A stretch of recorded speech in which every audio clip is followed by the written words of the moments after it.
IIT के तनाव प्रबंधन कार्यशाला में डॉक्टर सर्वेश्वर जी ने दिए जीवन उपयोगी मार्गदर्शन। पटना। भारतीय प्रौद्योगिकी संस्थान आईआईटी पटना में सोमवार को दिव्य ज्योति जागृति संस्थान के प्रमुख कथावाचक स्वामी डॉक्टर सर्वेश्वर जी के मार्गदर्शन में आरोग्य प्रकल्प के अंतर्गत तनाव प्रबंधन एवं मानसिक संतुलन विषय पर एक विशेष कार्यशाला का आयोजन किया गया। कार्यशाला में विद्यार्थियों, संकाय सदस्यों और कर्मचारियों ने बड़ी संख्या में भाग लिया। स्वामी डॉक्टर सर्वेश्वर जी ने तनाव के मूल कारणों, उसके प्रभावों तथा समाधान के व्यावहारिक उपायों पर विस्तार से प्रकाश डाला। उन्होंने माइंडफुलनेस तकनीक, समय प्रबंधन कौशल और मानसिक स्वास्थ्य जागरूकता जैसे विषयों पर प्रेरणादायक चर्चा की। उन्होंने बताया कि इन तकनीकों को अपनाकर हम जीवन की चुनौतियों का सकारात्मक रूप से सामना कर सकते हैं। कार्यशाला के दौरान प्रश्न उत्तर सत्र के माध्यम से प्रतिभागियों की शंकाओं का समाधान किया गया और मंच पर प्रशिक्षणात्मक अभ्यास कराकर तनाव दूर करने के सरल उपाय भी प्रदर्शित किए गए। इस अवसर पर आईआईटी पटना के निदेशक प्रोफेसर टी.एन. सिंह ने स्वामी डॉक्टर सर्वेश्वर जी का स्मृति चिन्ह एवं अंगवस्त्र भेंट कर सम्मान किया। प्रोफेसर सिंह ने कहा, इस प्रकार की कार्यशालाएं न केवल मानसिक स्वास्थ्य को सुदृढ़ करती हैं, बल्कि एक सकारात्मक और प्रगतिशील कार्यस्थल संस्कृति को भी पोषित करती हैं। कार्यशाला का संचालन प्रशिक्षण एवं स्थानन प्रकोष्ठ के अधिकारी श्री कृपाशंकर सिंह ने किया। आयोजन में संस्थान के कुलसचिव श्री विजय कुमार, श्री त्रिपुरारी शरण सिन्हा, सुरक्षा अधिकारी श्री दीपक चौरसिया, श्री शंभू कुमार, श्री संतोष कुमार, वेलनेस प्रभारी डॉक्टर महेंद्र राम, श्री रविकांत कुमार सहित संस्थान के अनेक सदस्य और विद्यार्थी उपस्थित रहे। आईआईटी पटना समय समय पर इस प्रकार की ज्ञानवर्धक कार्यशालाओं का आयोजन करता रहा है, ताकि विद्यार्थी, संकाय सदस्य एवं कर्मचारी मानसिक रूप से सशक्त और प्रेरित बने रहें। इस अवसर पर दिव्य ज्योति जागृति संस्थान के स्वामी सुकर्मानंद जी, मीडिया प्रभारी श्री संजय सिंह, श्री आशुतोष गौरव, श्री आशुतोष आशीष, श्री अरुण कुमार, श्री अमित मिश्रा, श्लोक, श्री सुमित, श्री देवकृष्ण, श्री सौरभ आदि ने भी इस मानसिक स्वास्थ्य जागरूकता अभियान में सक्रिय भागीदारी निभाई और आध्यात्मिक आनंद का अनुभव किया।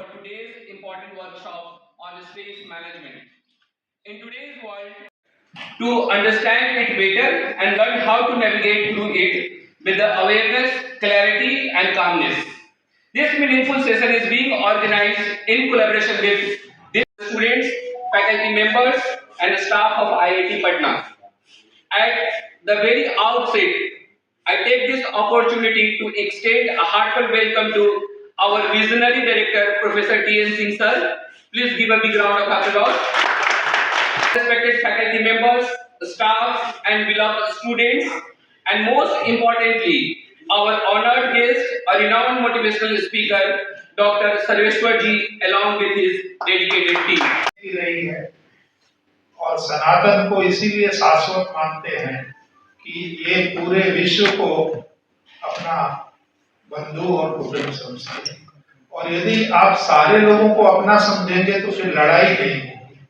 किस बात की लड़ाई, जब सभी अपने बंधु हैं, अपने भाई हैं, अपने परिवार के हैं, तो फिर किस तरह की विसंगति, किस तरह का दुराग्रह, किस तरह की कुंठा होती ही नहीं। आप देखेंगे कि जहां जहां इस तरह का विचार और व्यवहार है कि सारा विश्व अपना है, उस बंधुत्व भाव से भारतीय संस्कृति का बहुत ही गौरवशाली अतीत रहा है, लेकिन निश्चित तौर पे उससे भी आगे उस अतीत को भविष्य में उसी तरह का गौरवशाली हो, ऐसे पूज्य महापुरुषों का, ऐसे त्यागी साधकों का सानिध्य यदि प्राप्त हो तो निश्चित तौर पे जीवन धन्य हो जाता है। अच्छे से आपका अनुसरण करने का मौका नहीं मिला, लेकिन आप तेजी से भाग रही हो। आप समुद्र में जहां आपका अस्तित्व खत्म होता है, वहां जाने के लिए क्यों तैयार है? जहां आपका नामो निशान मिट जाता है, यदि समुद्र में नहीं जाते।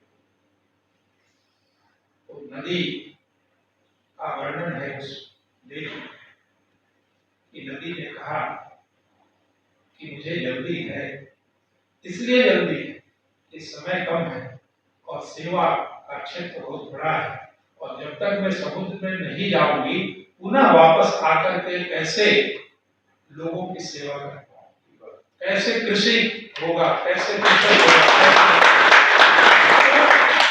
अपने को मिटाने की जो क्षमता, अपने अहम को मिटाने की जो क्षमता है कि मैं ये कर सकता हूं, हम कुछ नहीं कर सकते, हम कारक, कराने वाला कोई दूसरा है।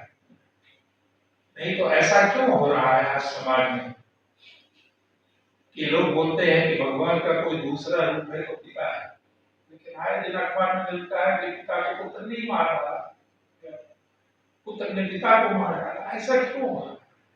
क्योंकि हमारा अहंकार वो आगे बढ़ रहा है और वो बहुत ही ज्यादा बढ़ रहा है। इसलिए मुझे लगता है कि विस्तार से स्वामी जी बताएंगे, स्वाभिमानी होना आवश्यक है, अहंकारी होना आवश्यक है। दोनों में हम लोग को अंतर समझना चाहिए।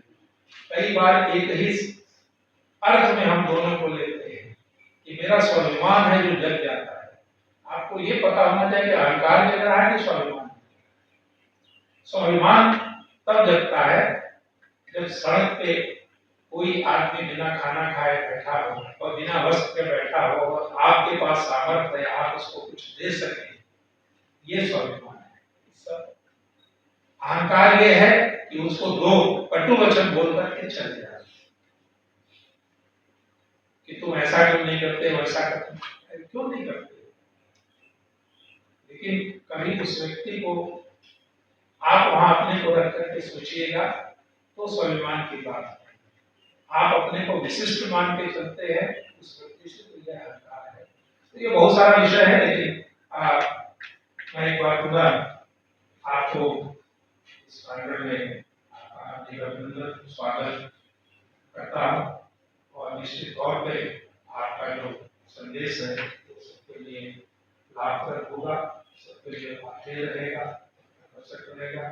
और मैं आग्रह करता हूँ आयोजकों से कि इसको रिकॉर्ड कर ले स्वामी जी की अनुमति को, क्योंकि एग्जामिनेशन चल रहा है, बहुत सारे विद्यार्थी कर्मचारी इसमें लगे वो नहीं आ पाए, तो हम लोग कम से कम इंटरनली कभी उनको एकत्रित करके उसको पुनः बार बार सुना सके, हॉस्पिटल में भी इसको आयोजन करके आपकी वीडियो दिखा सके, जिससे आप जो उचित पात्र है वो कम से कम प्राप्त करें। बहुत बहुत मन आत्मा और शरीर जो इसको धारण कर रहा है। तो अब 3 टर्म्स हमारे पास आ गए, शरीर, मन और आत्मा। ठीक है, आपने बोली, आप में से सबने बोली। अब हमें ये ढूंढना है इनमें से स्ट्रेस कॉज क्या है, वो बाहर की सिचुएशन है आपकी। फील कौन करता है स्ट्रेस? आपका फिजिकल बॉडी आप सबने देखी। फर्स्ट है आपकी 3 लेयर्स हैं पर्सनैलिटी की basically. The first layer of your personality is your physical है। फिजिकली कैसे हैं आप अपने आप को रोज मिरर में देखते हैं, अपने आप को चेक करते हैं। Physically you are changing every day. आपने कभी नोट किया, पहले आप कुछ और दिखते थे, आप कुछ और दिख रहे हैं। हर दिन आपकी बॉडी चेंज हो रही है और साइंटिस्ट कहते हैं कि एवरी 8 इयर्स आपकी सारी सेल्स में चेंज हो जाती है, नए बन जाते हैं, पूरी बॉडी चेंज हो जाती है, टिश्यूज चेंज हो जाते हैं, आप चेंज हो रहे हो। ये आपका फर्स्ट लेवल है। And accordingly, your first level of stress is your physical stress. जो हम लोग स्ट्रेस बेसिकली समझते कि हमने एक्सपेक्ट किया और नहीं हुआ, ये होता है सेकंड लेवल ऑफ स्ट्रेस जो आपका माइंड फील करता है। लेकिन उससे पहले एक स्ट्रेस आपके पास आता है, फिजिकल स्ट्रेस। फिजिकल स्ट्रेस यानी जो बॉडी आपकी फील करती है। वो कब करती है? सपोज आप सारे टीचर्स हैं या आप सिटिंग जॉब आपकी कर रहे हैं या किसी का फील्ड वर्क कर रहे हैं, तो आप सबने देखा होगा जब आप कोई काम एग्जॉस्टेड हो जाते हैं आप लोग, तो आपकी बॉडी जवाब दे देती है कि नहीं अब और नहीं हो सकता। आपका बैठने का काम ज्यादा है, तो आपने कई बहुत बार ये फील किया होगा कि आपके यहाँ पर पूरी बॉडी एक होने लग गई है, सर्वाइकल रीजन में एक होने लग गया है। तो ये जो होता है stress, this is called physical stress. आज हम स्टेप बाय स्टेप आगे बढ़ेंगे। Now how to get rid of this physical stress, उसके लिए हम आपके लिए स्ट्रेस बस्टिंग एक्टिविटीज लेकर के आए हैं, वो अब हम सभी यहाँ पर करेंगे। आगे प्रदर्शन क्योंकि मेरे अपने मैं क्यों उस समय अर्जुन अपने कुछ सिम्टम्स बताता है जो आप गीता के फर्स्ट चैप्टर में देखेंगे। वो अर्जुन कहता है सीदंती मम गात्राणि मुखम च परिशुष्यति वेपतुश्च शरीरे में रोमहर्षश्च जायते। मेरा गला सूख रहा है, मेरे पूरे शरीर में शिवरिंग हो रही है, बॉडी शिवर कर रही है। I am not able to hold my bow and arrows, मैं धनुष बाण नहीं पकड़ पा रहा, अब मैं क्या करूं। ये सिम्टम्स किस चीज के होते हैं, आपने भी फील किए होंगे, घबराहट के, स्ट्रेस के। जब आप स्ट्रेस में होते हो तो आपकी बॉडी में यही सारे सिम्टम्स जनरेट होते हैं, हाथों में पसीना आना होता है। Arjun is in a state of ultimate stress. अब उसको डील करने के लिए भगवान कृष्ण ने क्या किया, पहले उसकी काउंसलिंग की, थ्योरी सेशन दिया उसको। पहले 10 अध्याय तक बातें चल रही, वो कुछ कहते हो अर्जुन को कई तरह से समझाते हैं। अर्जुन अगर तू युद्ध जीत गया तो तू राज्य पाएगा, मर गया तो स्वर्ग पाएगा। अर्जुन कहता मैं भीख मांग के खा लूंगा पर मैं लड़ाई नहीं करूंगा, मैं भीख मांग के खा लूंगा, मैं क्यों लूंगा अपनों से, मैं सन्यासी बन जाऊंगा, भाग रहा अपने कर्तव्यों से। फिर 11वें चैप्टर में भगवान कृष्ण अपनी स्ट्रेटेजी को चेंज करते हैं। अब वो समझने समझाने से शिफ्ट करते हैं अपनी पूरी बात को देखने दिखाने तक। 11वां अध्याय शुरू होता है यहाँ से, ना तो माम शक्य से दृष्टो मनि नहीं बस स्वचक्षुषा, तुम मुझे इन आंखों से नहीं देख सकते। दिव्यम ददामि ते चक्षु, तुझे दिव्य चक्षु देता हूँ और मेरे रूप का दर्शन कर। जब भगवान ने अर्जुन के मस्तक पर हाथ रखा, उसने अपने अंदर विराट रूप को देखा। किसका था विराट रूप? नारायण का। लेकिन वो जब अगर दिव्य अगर सिर्फ अर्जुन के सर पे हाथ रखा गया तो हमारे पास पूरा भगवत गीता नहीं आता, क्योंकि वो जो क्या नाम है, ये क्या नाम, एक जो जिनको देखने के लिए देखा गया था कि महाभारत का युद्ध देखे हैं, अगर उनके आपके जो शरीर पे सर नहीं रखा गया, हाथ नहीं रखा, तो हमें गीता मिलती है। जब मस्तक पर हाथ उसने देखा विराट रूप, वो बेसिकली नारायण का रूप तो है, उसके साथ साथ अर्जुन की सोल फॉर्म है, वो है आत्म रूप। भगवान कृष्ण गीता में कहते हैं अहम आत्मा गुडाकेश सर्वभूताशय स्थितः अहम आदिश्च मध्यम च भूतानामंत एव च। अर्जुन मैं ही सभी प्राणियों के अंदर आत्मा के रूप में है। तो वो बेसिकली भगवान ने क्या किया, अर्जुन को उसकी आत्मा का दर्शन करवाया। और उसके बाद क्या हुआ, गीता का लास्ट चैप्टर पढ़ गया, वो कहता है नष्टो मोहा स्मृति लब्ध्वा त्वत्प्रसादान् मया च्युतः, my attachment has gone, my stress has vanished.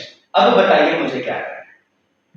ये पूरी गीता आपको बेसिकली समझाना क्या चाहती है, हम सभी अपने अपने कुरुक्षेत्र में खड़े हैं, जहां आपको जिम्मेदारियों की लड़ाई करनी है, वहां आपको भी बहुत सारी एक्सपेक्टेशंस है, बहुत सारे बाण आप पर चलते हैं। अब देखना ये अर्जुन भी है, कुरुक्षेत्र भी है, हमारे रथ पर कृष्ण है कि नहीं। और वो कृष्ण कौन होते हैं, समय के पूर्ण गुरु। वो जब आते हैं वो आपको वही डिवाइन नॉलेज प्रदान करते हैं, practical experience of your soul. वो जब आप देख लेते हैं उसके बाद लाइफ में कोई भी सिचुएशन आए, you always remain in the state of आनंदम, आनंद की स्टेट है। आप देखो ना भगवान कृष्ण की खासियत क्या है, जिनका जन्म ही जेल के अंदर हो गया, जन्मते माँ बाप से बिछुड़ करके दूर हो गए, उनका तो जीवन ही संघर्षों से भरा रहा। The important part of his life every time he smiling. Why is he smiling? क्योंकि he is connected with this soul। जब वो कनेक्शन एस्टेब्लिश हो जाता है, आप सारी सोलों से, मिजरी से, लाइफ से आप ऊपर उठ जाते, आपका लेवल ही चेंज होता है। इसलिए सोल रियलाइजेशन ये आपका spiritual aspect is must in your life. अगर ये नहीं है, बहुत सारे लोगों का स्ट्रेस इतना बढ़ जाता है दे कमिट सुसाइड, वो अपने स्ट्रेस को हैंडल नहीं कर पा रहे, दे थिंक कि बॉडी को छोड़ना इज बेटर ऑप्शन स्ट्रेस को डील करना। ये वाली सिचुएशन हमारी लाइफ के अंदर ना आए। लोग आजकल नींद नहीं आती लोगों को, दे स्लीपिंग पिल्स लेते हैं, उसके लिए इसका ध्यान का, ज्ञान का होना बहुत जरूरी है। और यहाँ पर दिव्य ज्योति जागृति संस्थान नेक्स्ट दिव्य ज्योति जागृति संस्थान की होलीनेस, आप इस एप्पल को लीजिए, इसे 1 महीने के लिए किचन में रख दीजिए, क्या होगा? सड़ जाएगा। क्या सड़ेगा? पल्प सड़ेगा, पील सड़ेगा। जब आप इस एप्पल को काटेंगे और सीड को निकालेंगे तब सीड मूल अवस्था में इंटैक्ट रहेगा, वो नहीं सड़ेगा। इसका मतलब एप्पल खराब हो सकता है, पल्प खराब हो सकता है, पील खराब हो सकता है, पर इसका सीड नहीं कभी खराब हो सकता। Even you can store it for millions of years. Scientists करते हैं स्टोर, टाइम मशीन स्टोर बनाते हैं. Now comes our personality. The very first layer of this apple represents your first layer of your personality. That is your body. आपका physical है. अब आप देखिए, physically आप अनफिट भी हो सकते हैं, फिट भी हो सकते हैं. आप बीमार भी हो सकते हैं, आप हेल्दी हो सकते हैं, अनहेल्दी हो सकते हैं. ये आपका फर्स्ट लेवल, यानी पील खराब भी हो सकता है, पील सही भी हो सकता है. Then comes the second layer. आपका पल्प रिप्रेजेंट्स योर माइंड, आपका माइंड. पील खराब है, कोई दिक्कत नहीं, फिजिकली इंसान अनवेल भी है, अगर मेंटली हैप्पी है तो मजे हैं. चाहे कमरे में अकेला भी बैठा हुआ है, ये सोचिए बिकता है. यानी सारा जूस काम पर है, माइंड हमारा मन हेल्दी होना चाहिए. लेकिन हमारी core of your personality lies, आपकी पर्सनैलिटी के कोर में एक सीड बैठा हुआ है. दैट इज योर सोल, आपकी आत्मा. अब देखिए, जो जो आपने फीचर्स बताए सीड के, वही फीचर्स आपकी आत्मा के होते हैं. सेब का रंग क्या होगा, सेब की शेप क्या होगी, सेब का साइज क्या होगा, कौन डिसाइड कर रहा है? सीड. और आजकल साइंटिस्ट फ्रूट्स खराब ना हो, हाइब्रिड सीड्स जनरेट कर रहे हैं.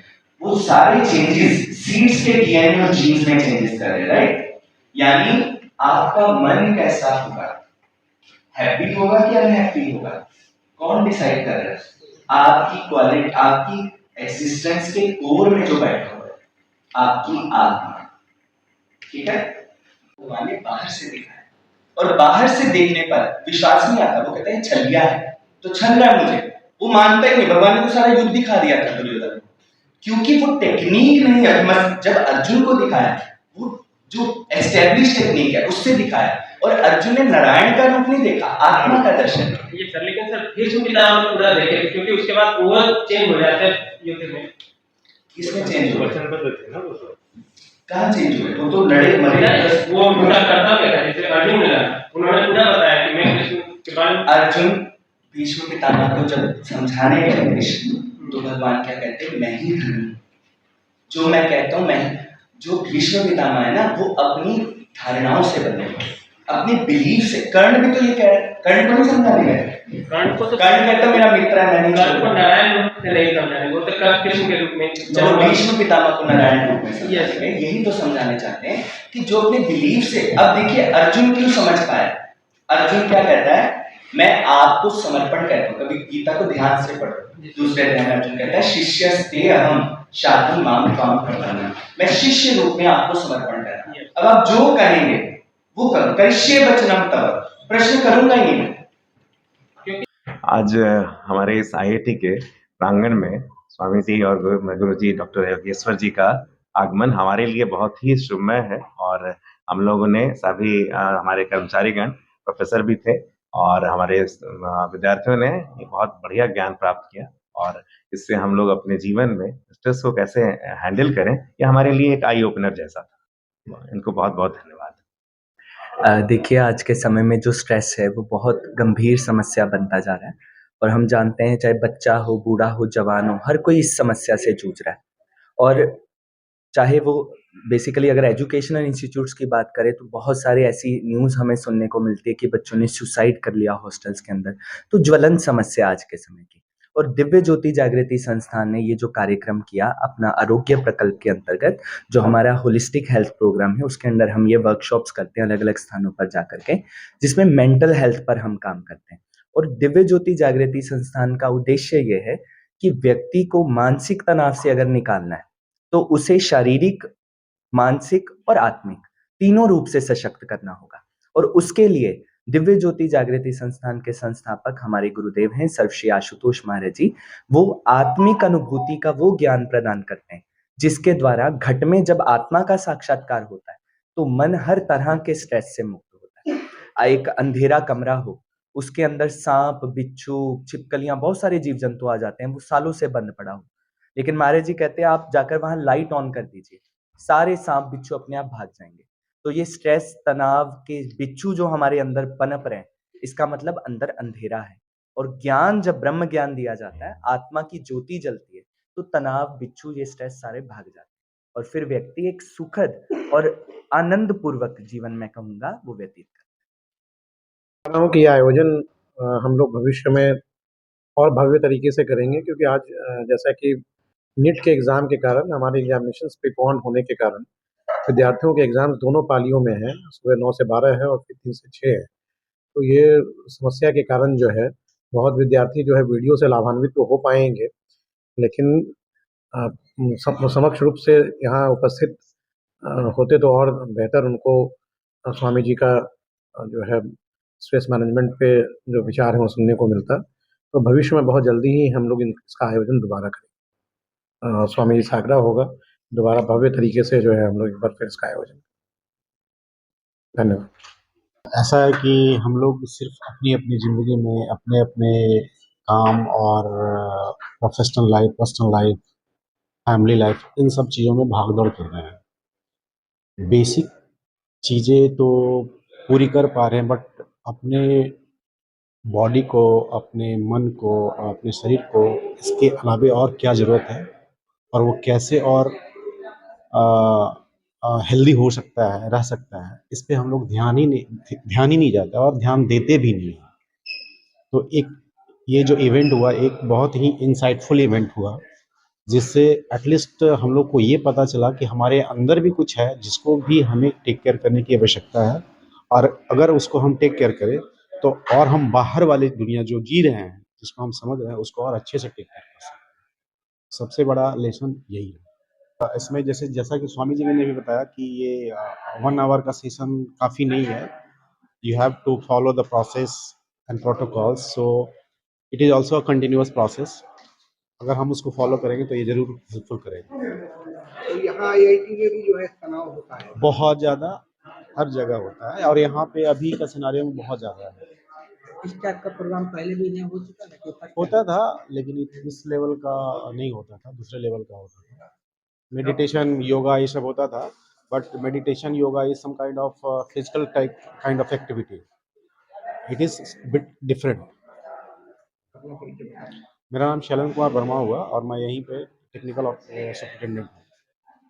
देखिए, मैं आपको बताना चाहूँगा कि भारतीय प्रौद्योगिकी संस्थान अपने स्थापना काल से ही नित्य यहाँ पे नए तरह के कई कार्यक्रम आयोजित किया करता है। और आज जो एक बहुत ही महत्वपूर्ण विषय है जिसका स्ट्रेस मैनेजमेंट बोलते हैं। स्ट्रेस एक ऐसी बड़ी चुनौती आज हमारे सामने आ आ गई है कि जिससे हर कोई प्रभावित है। चाहे विद्यार्थी हो, चाहे फैकल्टी मेंबर हो या स्टाफ हो, हर किसी के बीच में स्ट्रेस की परेशानी महसूस की जा रही है।